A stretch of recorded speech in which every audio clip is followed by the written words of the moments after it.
Então, nessa aula de hoje, continuando o tema sobre o Império Inglês, a potência inglesa, a Inglaterra como banco, o xerife e a fábrica do mundo, armas, tecnologia, dinheiro é que define império. Eu vou falar sobre um período, sobre uma época, sobre uma era, sobre uma moral que perdurou todo o século, uma boa parte do século XIX e início do século XX, chamado a moral vitoriana. A era vitoriana, o triunfo das desigualdades ou a era da hipocrisia. Porque a era vitoriana tem a ver com a Rainha Vitória que subiu ao trono em 1836 e ficou até 1901. Né? Foi um período da prosperidade inglesa. Esse período que a Inglaterra estava em todos os lugares do mundo, onde o sol nunca se põe para a Inglaterra, onde todos os valores, né, puritanos, os valores da família foram impostos. O que é essa ideologia da moral vitoriana? É fundamental para entendermos história econômica da Inglaterra e o poderio inglês, entendermos então a era vitoriana.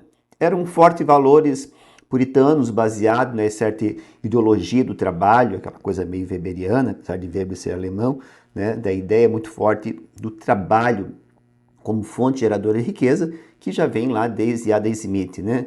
Então, uma atenção muito grande à fé, né? A fé cristã, porque a Rainha Vitória era anglicana, né? Ele é o chefe da igreja anglicana até hoje, né? Então, a ideia dos valores cristãos, anglicanos, da família religiosa, da família, né, anglicana, que todos os domingos se reúne para fazer, né, as missas dominicais. Né? Outro valores também é uma crença importante nesse sentido nos valores científicos. A Rainha Vitória, né, estimulava e patrocinava muitas expedições científicas, uma crença, né, no cientificismo, no positivismo, né, que vai ser também essa época da ideia de progresso, né, e achava também que as desigualdades sociais era fruto da indolência, da vadiagem, né, a prosperidade, qualquer coisa que for contra a marcha do progresso vai causar mais danos que benefícios, que já estava lá no Keynes, né? Então essa ideia de que,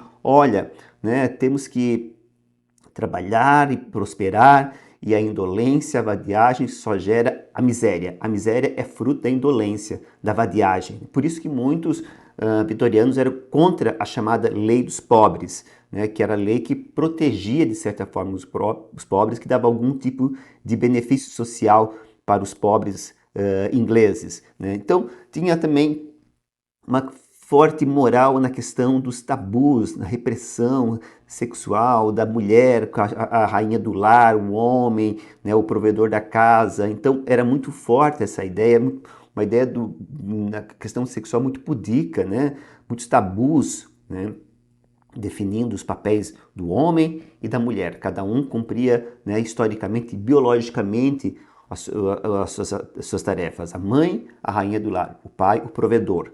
Essa ideia de um lar como um lugar sagrado, até porque ela vai implementar aquela ideia de, né, de acabar com os cortiços, né, as obras, na verdade, do Eduardo, né, que era o seu Eduardo Alberto, né, que era o marido da Rainha Vitória, de fazer as primeiras grandes vilas operárias inglesas, das unidades unifamiliar, que é a ideia de uma família, uma casa, uma família, um pai, uma mãe e os filhos. É a ideia da família feliz Margarina, né, da Doriana, né, da manhã feliz. Outros valores que ele tinha também, que fazia parte dessa ideia vitoriana, era a crença da hegemonia inglesa, da ideia do mercado como regulador da atividade econômica, do padrão ouro, né, como sistema monetário internacional, né? Então, não era só um conjunto de valores morais, mas também econômicos e políticos. Né? Sobre o período da Rainha Vitória, destacaram-se dois primeiros ministros, né, que durante um bom tempo se intercalaram no poder, né? Benjamin Disraeli, um conservador, né, de 1874 até 1880, né? Os dois, na verdade, qual é a diferença do Benjamin Disraeli e o segundo William Gladstone, né? Qual era a diferença? Que ele era um liberal. Né? Qual era a diferença entre liberais e conservadores? O Gabriel Garcia Marques vai dizer que um vai à missa às 6, o outro vai à missa às 7. Mas a ideia dos conservadores são muito mais arraigada aos valores puritanos, aos valores da era vitoriana. Os liberais eram um pouco mais avançados, né? A defesa sempre das instituições, do parlamento. Mas esses dois primeiros-ministros, né, o Gladstone e o Disraeli, se alternaram no poder no parlamento britânico, né? Outra coisa da moral vitoriana, ela foi tão marcante que ela imprimiu na sociedade, na Inglaterra, um estilo arquitetônico, né? A arquitetura chamada vitoriana, um estilo arquitetônico, a construção de casas, casas de campo, das vilas operárias, né? Mais do que também um estilo, tem uma arte vitoriana, né?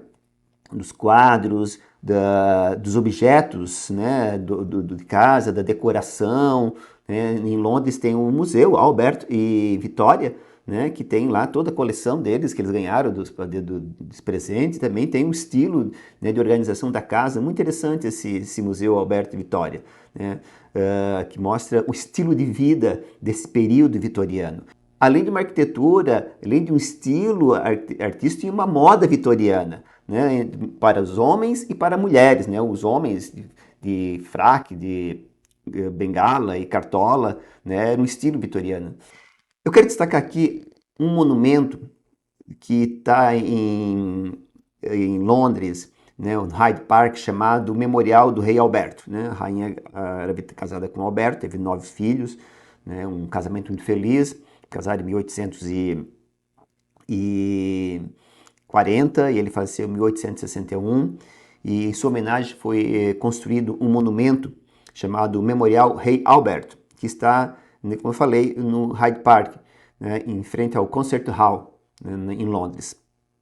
Esse monumento é muito interessante, ele é de uma arquitetura neogótica, né, dourado, no meio, como se fosse uma torre de uma igreja, e no centro está sentado, né, o rei Albert, né, uma escultura que foi inaugurada em 1872, de George Scott. Nesse monumento é interessante, ali a gente pode ver o que foi o Império Inglês, né? O que foi o Império Inglês? Ele tem quatro, né? Um quadrado, né? Tem 4 lados, em cada ponta, né? Tem um monumento que representa um continente. Tem um que representa a Europa, né? Outro que representa a África, outro que representa a América e outro a Ásia. Ou seja, é a ideia de que a Inglaterra estava em todos os lugares, em todos os continentes.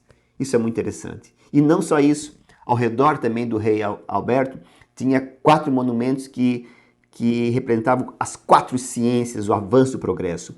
A agricultura, a manufatura, a engenharia e o comércio.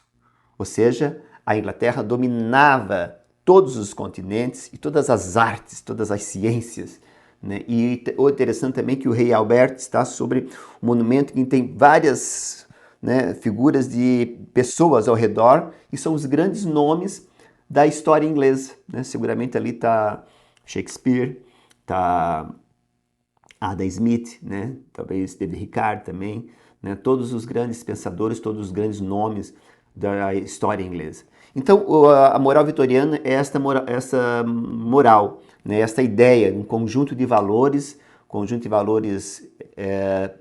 que regulamentavam, tentavam criar um estilo de vida, né? Como eu falei, da família feliz, por exemplo, a família burguesa, essa família do pai, mãe, filhos, né? Essa coisa que nós entendemos hoje, nem sempre foi assim, né? Esses arranjos familiares eram diferentes, nem sempre foi assim. Então, né, a moral vitoriana, essa moral da hipocrisia, porque a rainha Vitória imaginava que a sociedade era de um jeito, que todos eram mais ou menos disciplinados, organizados, mas na realidade as coisas eram bem diferentes como a rainha imaginava. Isso era uma classe média, né, uma aristocracia, digamos, classe média não, vamos chamar de aristocracia, né, porque a massa proletária ainda vivia em péssimas condições de vida, né. Manchester ainda, né, estava sob péssimas condições. Pensei em 1840, a primeira lei que vai proibir, né, crianças de abaixo de 10 anos e gestantes baixarem minas de carvão. Então, e só os sindicatos serão liberados só em 1870, então ainda as condições dos operários ingleses ainda eram muito precárias. Então essa coisa, esse ideal de família, de sociedade da Rainha Vitória, era só o entorno dele, da realeza, da nobreza, e chegava até a aristocracia. Porque na vida, né, cotidiana dos operários, essa moral vitoriana era uma hipocrisia.